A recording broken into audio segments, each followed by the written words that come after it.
I don't really know how to say this, but one of the biggest and most well-known museums in the world was broken into, and the crown jewels of Paris were stolen and found in a gutter.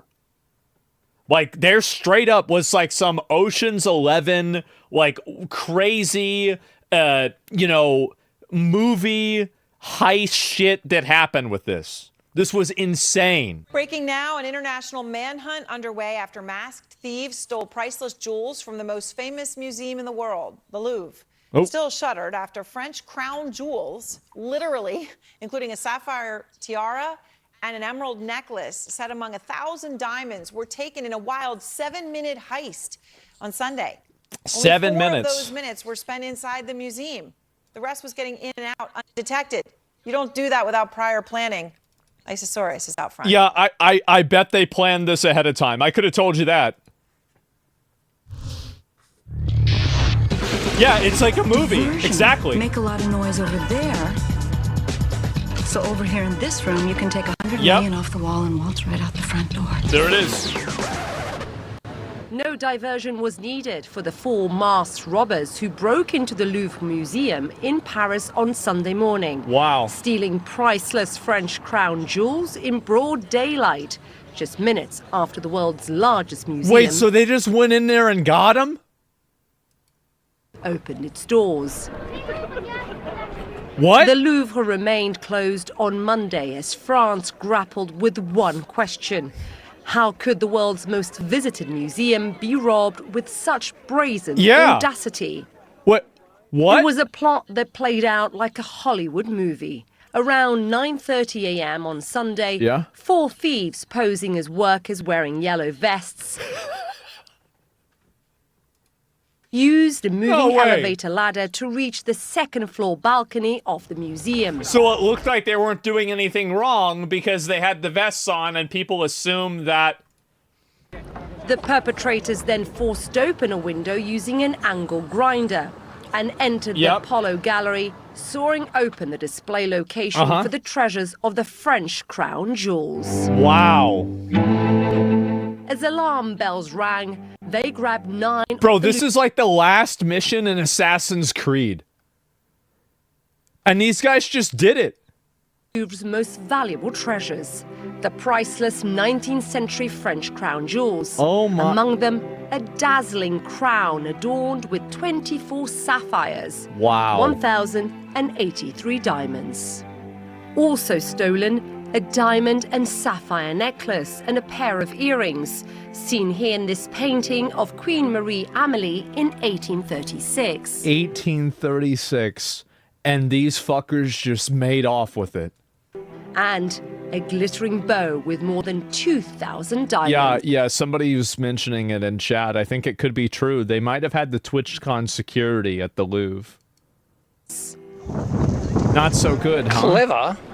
To use a cherry picker. I mean, you gotta be on it. Yeah, you gotta respect it, man. Like, the fact that they let that shit happen is crazy. It's kind of to steal priceless, well, sentimentally priceless jewels from the Louvre. The fact that it was done in daylight is also astounding. It took only 7 minutes for the robbers to re-emerge with 9 pieces of jewelry, apparently from the same window.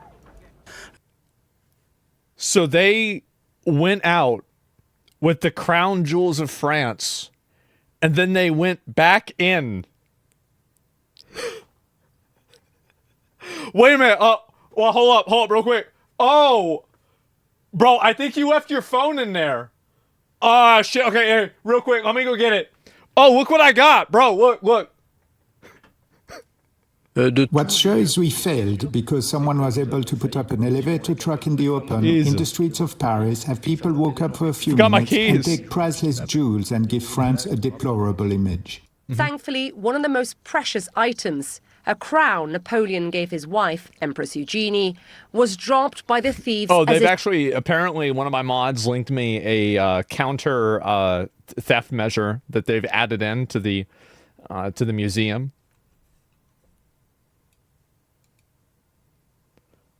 So as you can see here, if you look at the photo it says not to take it. You don't get it. Yeah. Sped away on high-powered scooters along the banks of the Seine. It's actually The Dark Knight Rises. French police says the first 48 hours are key to track down the thieves. Yeah, of course. Who so far are still on the run. Isa Suarez. I think they're going to eventually get the stuff back because it's so unique that it will eventually be found and discovered, and they'll eventually get it back. But how fucking embarrassing. CNN, London. It's a simply incredible story. Jeffrey Kelly is out front now. He's a retired FBI agent, founding member of the FBI art crime team, which, Jeffrey, I know has recovered more than 20,000 items valued at over $1 billion. Damn. So in this case, obviously, this guy finds the stolen rocks and he gets them back. All right. Well, how are you going to get these? Manhunt. But the amount of preparation that must have gone into this is extraordinary, right? 7 minutes, only 4 of them in the museum. Where'd the rocks go? And no sign of them yet. 40 hours past all these items being stolen. How much is time of the essence right now? What would just 40 hours make you worried? Yeah. No, 40 hours doesn't worry me. It's certainly not going to be solved overnight. When you look at art theft, recoveries are going to be made very shortly after the theft, or it's going to be generational. Yeah. The French police right now are doing everything that they would do for 20 years. For an investigation. You know? They're looking at surveillance video. They're processing the truck that was recovered. I believe that the subjects had planned to burn it, and it wasn't burned, so there's going to be potential DNA evidence that can be recovered. And they're going to be reviewing surveillance video and conducting, not just throughout France, but throughout Europe, intelligence sources to see if anybody has any information of value. So it's going to take time. They're going to be in this. They actually stole, bro. As I said, this is like the last Thieves Guild mission in like an RPG. This is like the big one, you know? And they just did it. The long haul, I'm sure. Yeah. A Paris prosecutor told reporters today that it's possible that an art collector actually commissioned the heist. Do you think something like that's possible? I mean, who do you think is behind this? Well, I'm assuming that's speculation. If the French prosecutor has specific information that this was a contract robbery, then she probably shouldn't be talking about it to the international media. Yeah, it's bullshit. There's no way. I think it's probably more speculation on her part. Exactly. We've seen this so many times throughout my career. We call it the Dr. No theory. It's very Hollywood-like, the idea of some reclusive billionaire who has his underground lair filled with illicit treasures. We've never seen that ever happen. We've never had any reclusive billionaire die and his family comes upon the underground lair filled with priceless artwork. It was most likely organized crime. It was, they were good at what they did, and sometimes when you're that brazen, you're able to catch everybody off guard, and that's exactly what happened. Sometimes this guy, yeah, bro, they just walked in and got it. Yep, they just walked in and got that shit. Truth is stranger than fiction. It is amazing, though, Isabella Stark Gardner Museum, you think about the things that go missing and then are just never found, right? Because no one tries to sell them or what? I mean, just these mysteries. I mean, what are the odds that this becomes that? Well, it's two different things, right? We've seen throughout history, including, of course, the Gardner Museum, paintings are stolen, you steal iconic artwork, and then what are you going to do with it? It's too hot for anybody to buy it. And so you've seen thieves now are shifting the focus to jewels, because obviously jewels can be broken down, the gems can be recut, and the settings can be melted down. I would hope, and I'm optimistic here, that of course the clock is ticking, but hopefully we have a little bit of time, because if these guys are smart and they seem to be professionals, they're going to hold on to it for a little while. They're not going to break it up immediately. Because if the French police come knocking on their door, they're going to need a get-out-of-jail-free card. And those... That's true. That's true. This guy's smart. Jewels are their get-out-of-free card. Yeah. Get-out-of-jail-free card. And so hopefully they're going to hold on to it for a while. We saw it with the Green Vault robbery in Dresden in 2019. when they were recovered in 2022, and the jewels were recovered when they were arrested. Let's bring in Anthony Amore. He probably did it. Yeah, he's an expert. Yeah, I mean, like that's. I feel like this rarely happens where they bring on an expert and it's like, oh, actually, yeah, if you think about it like that, it makes sense. Yeah, sure. I love it. People interviewed tell the thieves exactly what to do. Well, that's because that's what they want them to do. They want them to just be like, guys, listen, you got it. Good job. Can we get it back? And then you just get it back. Maybe the guys do a little bit of community service. Maybe you even hire them and contract them to do security for the fucking museum. Okay, because the end goal is getting the thing back, right? That's the goal. We want to get there's a lot of magic rocks here. And the goal isn't about whether you're right. We want the magic rocks back. The special blue rocks, we want the blue rocks. That's the goal. So however you can get that to happen, that's it. So yeah, of course they tell them what to do because that's the smart thing to do. And also, it's like the guys that set something like this up, you're not giving them ideas. These guys are professionals. They're smart. My dad used to work, he was apprenticed as a locksmith, and he said one time his safe company got broken into, his mom's safe company, my grandma's safe company, got broken into, and the break-in, they had a class session where they found notes of all of the different safe crackers in, I guess, Florida, that had come in, and they knew this break-in was going to happen, and they explained how to break into the different safes.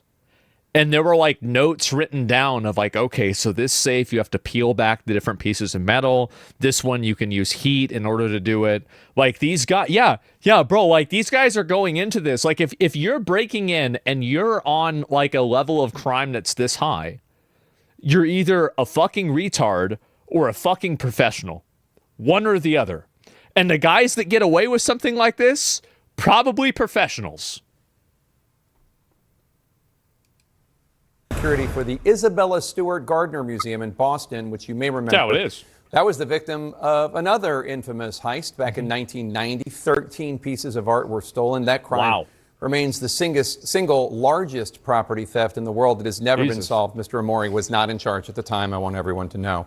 I think the question everyone is asking today, Mr. Amore, how in the world does this happen at one of the most famous museums in the world where you would think there would be just... Well, it's pretty simple, right? I mean, didn't they have a woman in charge? Yeah, it was like the first woman security chief or something like that. I read that on Twitter. Somebody, their account, I think, was like, I hate women, tweeted out that it was the first woman security chief there, and, big surprise, this happens. Is that, yeah, that's true. That's what I thought. Yeah, y'all saw that same one? Yeah. Incredible security. Well, Jake, maybe it was the other account, hate them hoes. I don't know. I forgot which one. There's a lot of them. There is good security there, and most museums do have good security, but no place is impenetrable. And when you see the method used by these thieves, which was sort of a brute force approach, they combined this clever approach with using this construction equipment so that they sort of blended into the scenery and used tools to get through the window. It's a tough thing to prevent. Yep. You've suggested that the timing of the theft might suggest there was some kind of inside information. Tell us more. I don't even, the thing is that I don't understand how, because if you have a window like that, there are a lot of tools and resources that you can have by putting them, I think this was a structural security fuck up.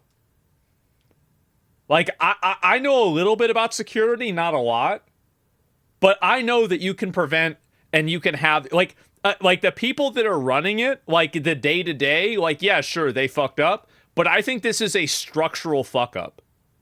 Because, for example, there are anti-temper measures. There are different ways that you can check in terms of having devices on windows and on different areas that will be able to detect certain types of vibration and movement, and it will automatically detect it instantaneously. There's not even iron bars. What I'm saying is that, like, yeah, my house is better security. Yeah, there's a lot of glass break sensors, alarms, etc., right? Pressure sensors. You have all of these things. And so really, I think this is a structural security fuck up. Too expensive and capable, Skip? Yeah, I mean, it's really expensive to do that. It is. It's extremely expensive to do that. Or they could just pay people to watch this stuff and make sure nothing bad happens. There's that too. I'm pretty sure the alarms were going off, not fast enough. What do you mean by that? The guards were not armed? Ooh. Well, it could be. Why didn't they do this at, say, 7 o'clock in the morning or 8 o'clock before the museum opened? They did it at 9:30 when the doors were open. And perhaps, it's a speculation, the museum had lowered some of its technological guards protecting the building so that they could get in. I mean, the Louvre is the most visited museum in the world. I would suspect, if it was me, that if I was going to climb in through a window when the museum was open, the gallery would be packed. But when they got into the Apollo Gallery, it was empty. They must have known that. So art recovery expert Arthur Brand says that because these pieces are so recognizable, he believes the thieves are probably going to dismantle them and sell the jewels and melt down the gold and silver. Do you agree? That's probably the reason they did this. I mean, you can't fence these things. It's sort of like a masterpiece painting. Nobody's going to buy it from you. There is no person commissioning these heists for that reason. There's no collector. So, but I think that the thieves are probably holding off for a bit first to see, hopefully, to see what the museum's response is going to be. It's a government museum, so it's probably self-insured. So I wonder if they're waiting to see if a reward is offered. Well, there might be some. So that's probably what they would do, right? I mean, like, because if you go and you steal this shit, right? You steal this shit, and then they say, we're going to give you $10 million to give it back, and then you just give it back. Like, then you just made $10 million, right? Stolen art collecting is huge. Yeah, but the problem is that, like, and I don't know, I don't really know a lot about this. I have no idea, but I'm assuming that, like, whenever you're stealing art, you're probably talking about, like, maybe like a third or like a fourth tier, like, Vincent van Gogh painting or something like that, like one that's like not really very well known. Whenever you're talking about something that's like extremely well known and everybody is like aware of what this is, I think that it becomes a lot harder to do. You see what I'm saying? I mean, it's literally like the French crown. I mean, the paintings that were stolen from the museum at which you work, they're hanging somewhere probably, right? No, that's never happened, actually, Jake. When masterpieces are stolen, the people who stole them quickly find out they're too recognizable and too valuable, and there's really no buyers out for them. You're not going to find an instance really in history where that's happened. So perhaps things are stolen thinking you can sell them, but you quickly learn you cannot, which is more difficult for an investigation because if you hold the stuff tight and you don't shop it around, then it makes for less witnesses. Anthony Amore, thanks so much. Appreciate your input. That's true too, absolutely. And wait a minute, is this part of No Kings, No Crowns, No Kings? Yeah, surely it is, right? These guys an expert then? Yeah, is it an expert then? Of course he is. I mean, realistically, how many people with a lot of resources and money would want to invest all of those resources and money into something that they can't show anybody that they have? It just seems like something that people wouldn't do. Now, I'm sure maybe there's somebody out there that might do this, but it seems very unlikely, right? It does seem like Saudi. Why would the Saudis want that? Why would they want to pay somebody and cause all these problems? Like, don't you think they have enough of their own issues and enough of their own things that they would rather do rather than paying people to steal French jewels? Like, it for fun. Why not? Because it puts them in a tremendous risk. It's a tremendous risk for them. Like, these are people that have to constantly worry about shit all the time. Bear with me, two independent. Sorry about this one. Pauses. These people have to worry about a million other fucking things, assassinations constantly, everything. Nah, bro. Like that's probably not what they're gonna do. Yeah, Ocean's 4. Yeah, the movie, you mean? And inspired the next Pink Panther movie? Yeah, definitely. And you see JB was streaming on Twitch now? I don't know. It was Israel. Imagine paying someone to touch your French jewels. People get confused. The black market for stolen art is always pieces that are less known. Nobody's stealing world-famous artifacts. Yeah. I mean, like, because you can't even show that. Like, how can you show that to somebody? And then it's like, if you do something like that, then everybody is going to fucking people are going to find out, and it's going to get around, and then you're going to get fucked. The people that are actually, like, you think about it like this.